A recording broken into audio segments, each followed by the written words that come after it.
Hey everybody, it's me again. I never change my clothes. I like to get a pair of clothes that fits real good, and I like to wear it for a long time. I got my Appalachian Terrier shirt, one of my favorite bands, and then I got my Nepsi shirt. Not gonna take them off until they disintegrate off my body. So today I'm working on a drawing. I thought it'd be pretty interesting for people to see my process again. So I have a drawing, right? So these are all my drawings in here. Not all of them. That's a finished one I gotta put in the book, and I got this guy and this one and this one. These are all ideas, and this is all the tattoos and stuff I want from Beth that she's done.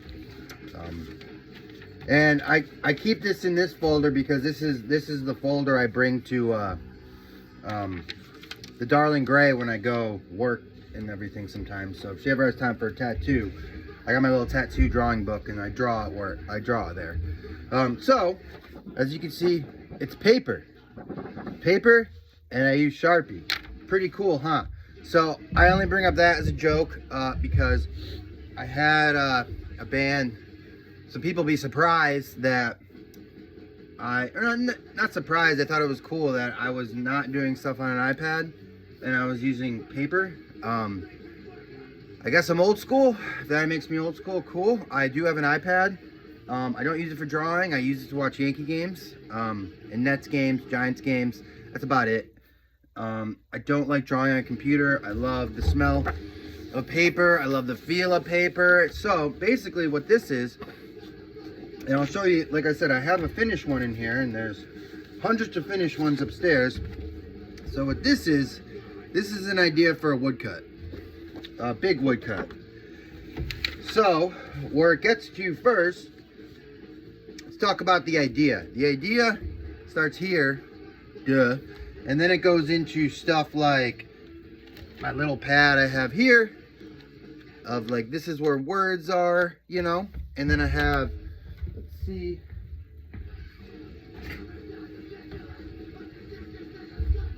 I have another little sketchbook that I bring everywhere for little ideas. I just put it right in my pocket because you never know when you're gonna get an idea. I usually get ideas when the times when you don't know you're gonna get them. And I had a writing teacher in college be like, hey, like he wanted us to keep a book on us at all times to write because you never know when you get inspiration, right? So I took that as, hey, I always have to have a drawing pad. So this drawing right here, it's an idea for a woodcut. Maybe it will become a woodcut. Maybe it will just stay this drawing. But I like to, when I have an idea, whether I think it's crap or not, or I think it's a great idea, I like to finish it. Because I've had a lot of stuff where you start doing it and you're like, oh man, this is shitty. So then you just throw it out. It's not shitty. Your brain just gets kind of tired of looking at it. So if you put it away for a little bit, take it back, finish it, and you realize, hey, it's a good idea. Or if you want to use it on another piece, that's always been my process. Is I learned from myself. I learned from creating. I learned from redrawing. It's an eagle right here, or a skull. I redraw stuff so many times that I try to make them perfect for me, and I learned through the process of doing it, which is why I kind of, not all times I will do a sketch. Like all these woodcuts I have down here, they were a drawing before they become a woodcut, and there'll be the occasional woodcut that I'll just like usually see from like, I'm trying to see if I have any books to show. No, not right here, whatever. From like a Byzantine art book, and I fucking love the composition, and I already have a meaning for it, so I just fucking go do it, But most of the time, this is what I'm doing. Just draw it on paper. And I think I've made this joke before, that it's basically, I'm just adult coloring, So, as you can see, I draw like a woodcutter. I cut better than I can draw, but it's basically just images that I fill with patterns, and kind of look like something, right? And like I said before, no idea is a bad idea. Which is why I like to draw so much and write so much stuff down. You know, I have my other sketchbook. Oh, it's actually right here. I have my other sketchbook with my Red Squirrel Records Profane Existence stuff, but this is all like ideas and stuff. So, you know, an idea like this looks pretty cool on here. So then usually, I'll take one of these ideas in here, and these are more like stream of consciousness drawings too. I just kind of go for it. And you know, this one, because people have seen a little bit of that Luna print I was working on that I got to cut. Oh, I lost it. We lost it. So that is, I drew it out first. And I didn't just kind of map it out to see where, you know, everything's going and everything, just to get a basis idea, start wrapping your head around the process of the image you're making. So, you know, and I learned, I feel like your best ideas come from when you're not trying to force it. You're not trying to think so hard. I had a teacher in college that used to say, "There's no such thing as writer's block. You're just trying too hard," and that really fucking sat with me, right? You know what I mean? It's like, you know, this drawing has some meaning to it. You know, there's these saint-like weird characters giving gifts to this eagle, you know, gifts for enlightenment. I don't know. I haven't figured that out yet. Gifts for whatever, I don't know. But,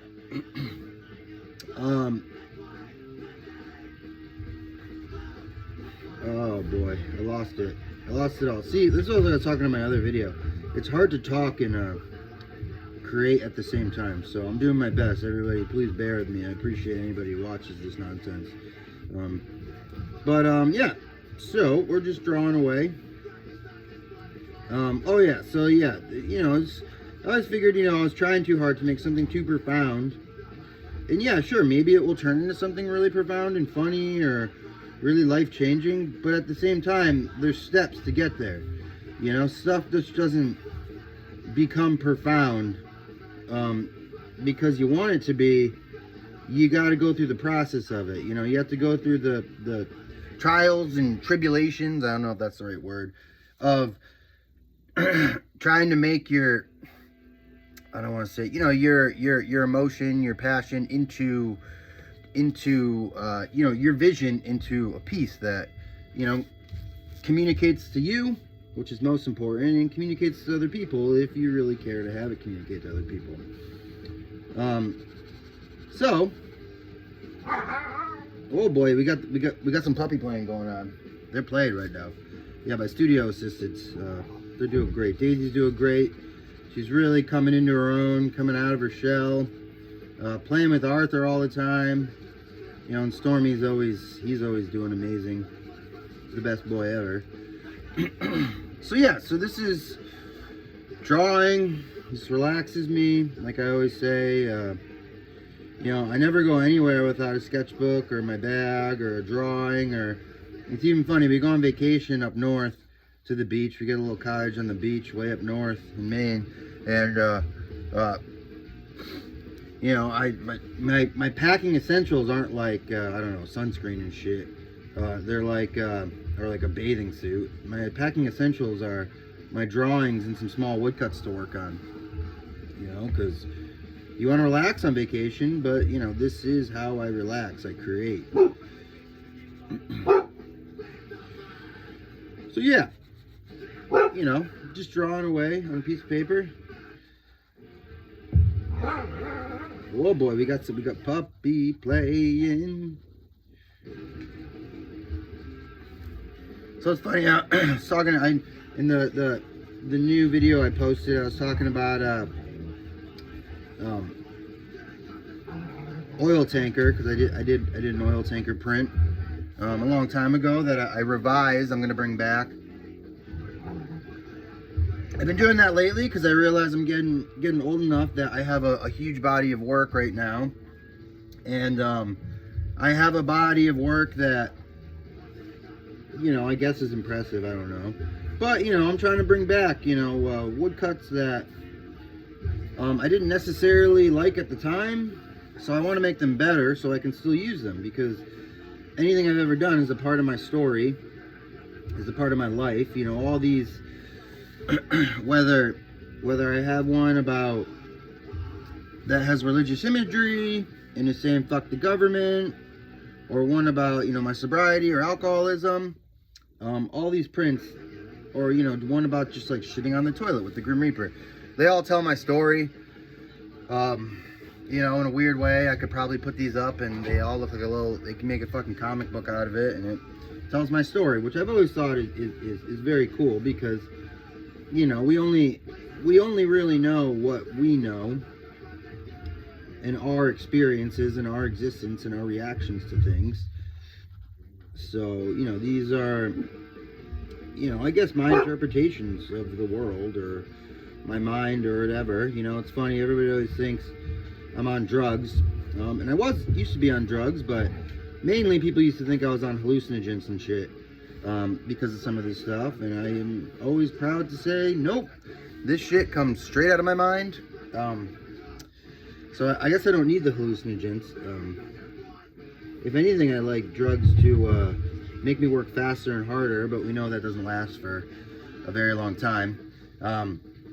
It's actually funny, I talked about on another one, the addiction woodcut, that I almost came up with my worst ideas when I was super fucking high, because like my brain just thought everything was great. There was no, oh, we're having some barkings going on.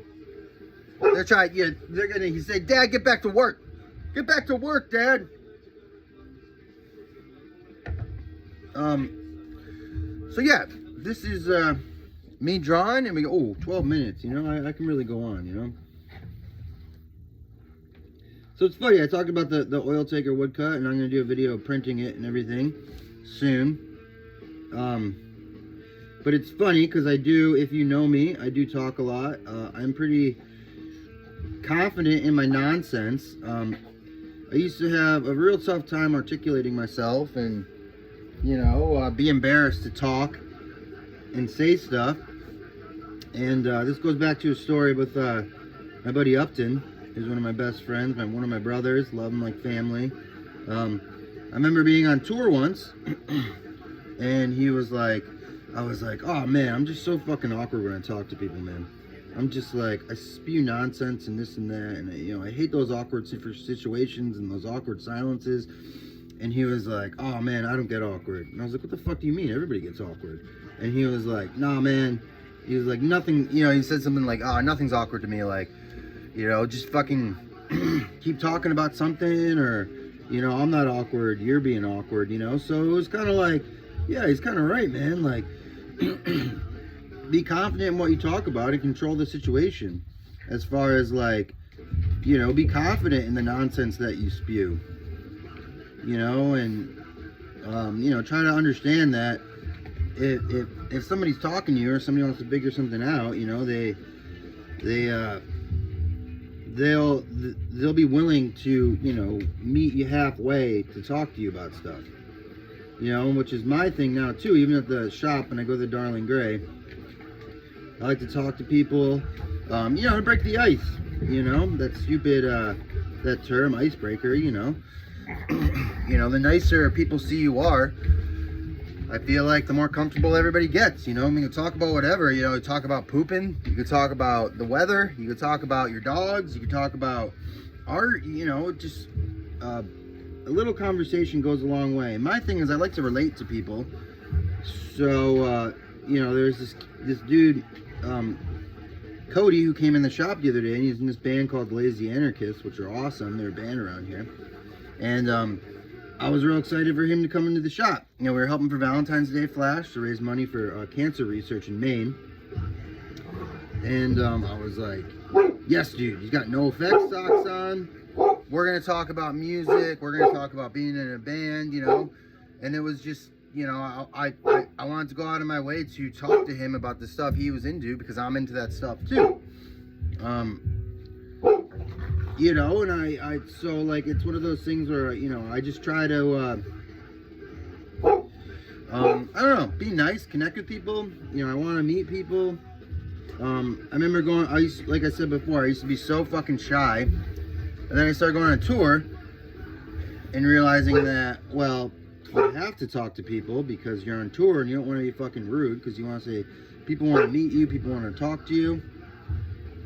And I remember being, you know, I used to get liquored up to talk to people, and obviously it was easier, and, you know, we obviously know where that story landed me. With all the liquor up and everything, liquored up all the time, ended me, or where it brought me to. So I realized too, you know, when I got sober, it was hard to have fun and talk to people. And then I just kind of realized, fuck it, man. Like, my dad is always, and still to this day, is such a nice fucking person. And he always used to take us to get sodas or whatever, my brother and I, and he would talk to the gas station clerk for like an hour. And I realized I do the same thing now, you know? I just talk to people, I talk, I spew my nonsense, my beautiful nonsense.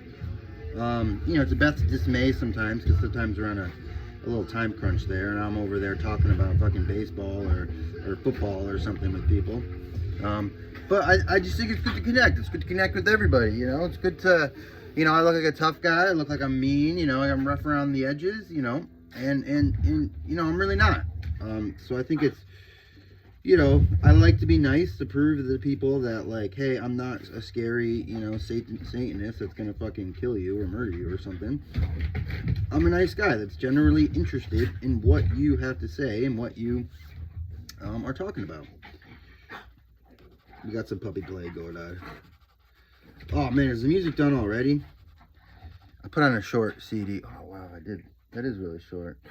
I put on a Capitalist Casualties CD so I wouldn't ramble so much, but it's done already, and I'm, you know, we're drawing. I feel like I can still talk, you know. So, you know, life's been pretty good lately. Beth, my partner, my wonderful, amazing girlfriend, she just finished up her death doula class she's doing, and I'm so fucking proud of her. You know, we're just, me and her, we've been trying to be more connected with I guess the other side, right? You know, you get older, you see people pass, you see people going through tough times, and, you know, we feel like we're very compassionate people, so we just, you know, and her especially, she's very in tune with stuff, and we just kind of feel like we, you know, you want to relate to people a little bit more to make their journey through this life a little better. You know, because people have been so kind to us through Luna's passing and everything, we just feel like we want to return the favor. And you know, my therapy's been going great. It's one of the reasons I haven't made a video in a little bit, as many, because I feel like, hey, this is fucking boring, right? Who the fuck wants to just see me woodcutting? But you know what? This is what I do, and if you watch it, thank you so much. If not, you know, it's cool too. I mean, I care, but you know, I can't be anything. I can't pretend like I'm this madly, insanely entertaining person. Oh, again, you guys good? Yeah, yeah, they're good. Let's take a look at the puppies right here. Oh, yeah, we got a little tail wagging action. We got Artie. Oh, Artie. Oh, he's trying to hump. He's trying to hump. Well, he's trying to hump. Let's yeah, Artie's a little tough guy, you know. He's been very inspired by that little dude. You got some special needs, you wouldn't fucking know it. And you know, I feel like if I had that, you know, and then I guess one of my special needs a little bit is my mental illness, and I obsess over it and I think about it all the time. Whereas I feel like animals and dogs, they just kind of go with the flow, except what they, you know, if they got one eye, if they got two eyes, you know, and they just exist, which I think is a beautiful thing. We can learn a lot from dogs, and we can learn a lot from just, you know, you got to have some playtime sometime, right? You got to just go wrestle yourself or somebody. I mean, please don't wrestle somebody who's, you know, doesn't want to be wrestled. So yeah, like I said, these, you know, I have hundreds of these drawings. They used to, it's funny, I never had enough when I was younger, and Paul used to be making flyers and stuff. Oh, we got Stormy Bulldog here. He wants a little butt scratchies. Yeah, that's just Heidi. And you get butt scratchies. Oh yeah, oh yeah, oh yeah. He likes it.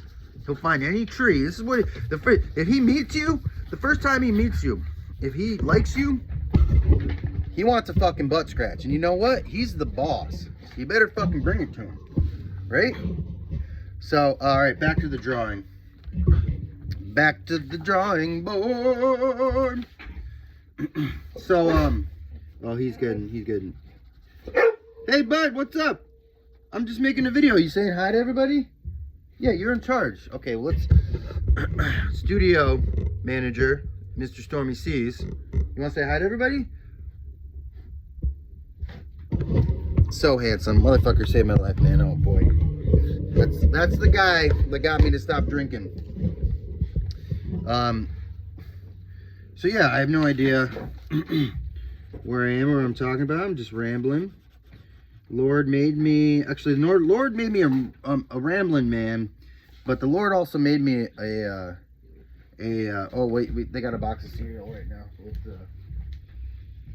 Oh, it's empty. All right, it's just cardboard. Good. The Lord made me a mumbling man. You know, I'm trying to enunciate for everybody here, but Beth has a tough time talking to me sometimes because I do mumble a lot. So, yeah, we're just drawing this, and, you know, for this, I already have it drawn out. I kind of know what's going on. So, you know, I think Stormy's telling me it's time to wrap it up, right? What's up, bud? You been outside? You pooped? You ate? What do you want to say to everybody?